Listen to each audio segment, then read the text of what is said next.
comes to business, running business, and when it comes to entrepreneurship, it's not only what you do that matters, but what you think also matters. What you think also matters. I believe that many of us are either in business or we have aspirations of starting our own business. And it's good for us to recognize this at the beginning, that what you do matter, but what you think also matters. There is a lot of effort at making things easier and making things more convenient for us in our world. Many people are bringing about certain business ideas, intending that people will,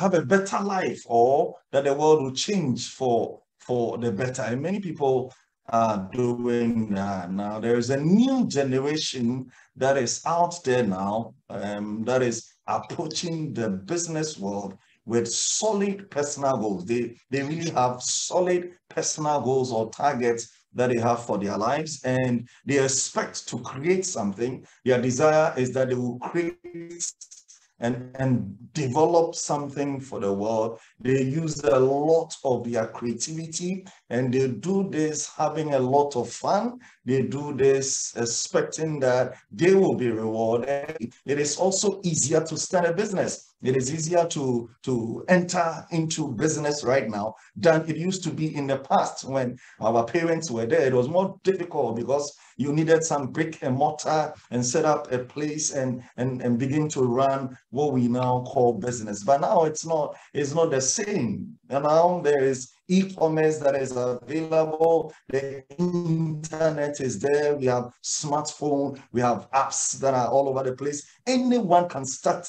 a business today with just some few hundred cedis or some few hundreds of dollars, and you are good to go. You don't need a huge investment. Now, as we speak, you don't need bank loans. You don't need all these venture capitalists, to start, or angel investors to start. If you are conscious of what it is that you want to do, and by the grace of God, it is not capital intensive, you can start because the internet is there. You don't need a parcel of land. You don't need to build a store. You don't need to rent a store to run a business. I'm sure some of you have this experience that you can share. So, and there is the opportunity for you to enter into the global market.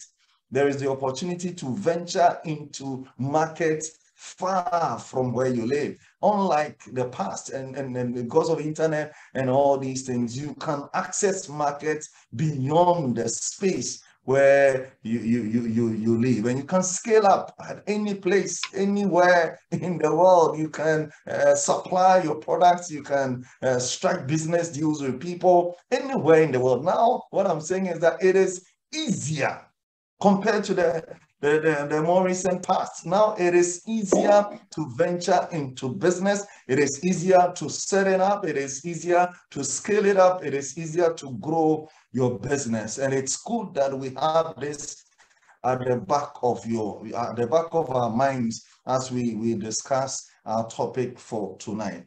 Let me remind you, the topic is thinking the business way, thinking the business way. So if you are already an entrepreneur, if you are someone who owns your business, and I believe a lot of you online here own your businesses, you realize that it's hard work and very risky. It is hard work and very risky. No one has said that it's going to be easy because nothing easy satisfies for long. If you want long-term success, if you want long-term satisfaction, you must be conscious of the fact that it's going to be hard and it's not going to be easy. So running your own business is hard work and it's not an easy road. The days of easy and safe jobs where people will tell you how long they've served or worked in an organization, those days are long gone.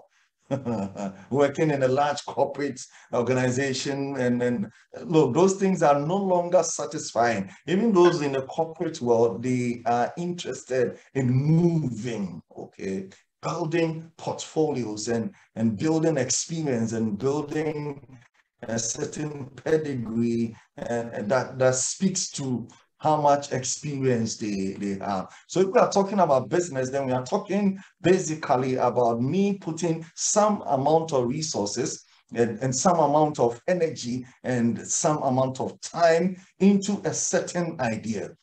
If I have that idea, I build that idea into a product, I build it into a service, and then I sell that to people. They pay me for that, and then I make a margin of it. And based on that, I make some profit. And based on that, I also satisfy myself and my workers. That is basically what business is, entrepreneurship. You commit some resources to an idea, you develop a product or service, you sell that to people, and then you make some money out of it, and then we are good to go. So there are different options available. For those of you who have not yet started, it's my pleasure to introduce to you some of the options that are available to you. You may have also started, but want to start another one, okay? We'll talk a little bit about that when we get to the motivations for starting a business. So the first one is what we all know as the startup.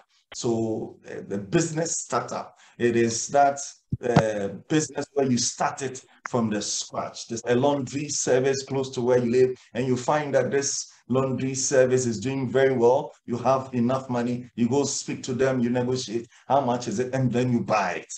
So you buy it and still run the laundry. It becomes your business now. So that is what we mean by acquisition. You go and buy another. And sometimes it is that this business is related to yours. You look at the value chain of your business and you find that this business is related to yours. Like Facebook will go and buy WhatsApp. And I'm thinking that the competition that would have existed between WhatsApp and Facebook probably could have killed one of them. I don't know which one, but now they are owned by the same mother company. Because of that, they are going to be safe, except another competition comes and knocks both or one of them out. But you find that there is another business that is connected to yours somehow, and then you go and acquire that one in addition to what you already have. There is also the option for those of you who are interested of franchising,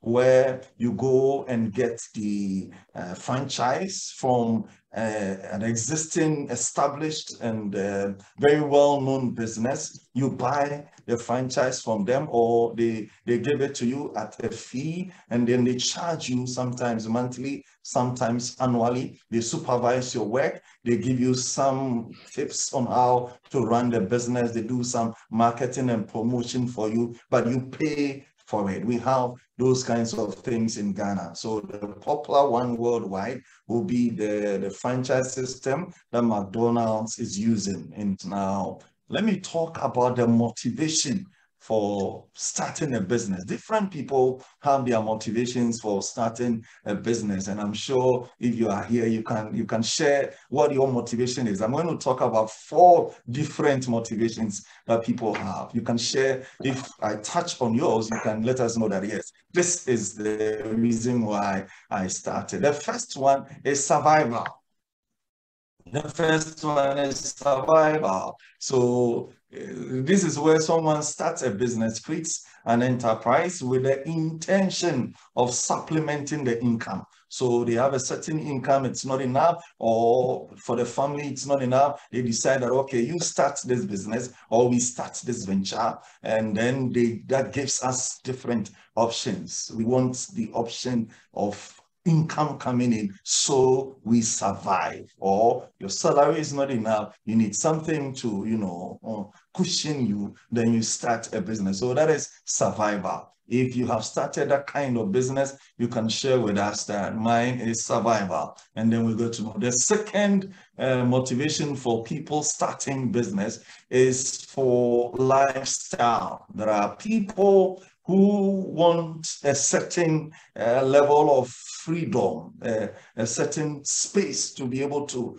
run their life the way that they want. And so for lifestyle reasons, They no longer want to work for somebody. They don't want to do 8 to 5 anymore. And so they want to start their own business because that will provide them a better way of, for instance, balancing their work life, balancing their home demands, their church demands, their community demands. And so they start their own business. So number one, it may be for survival. Number two, it may be for the sake of a lifestyle.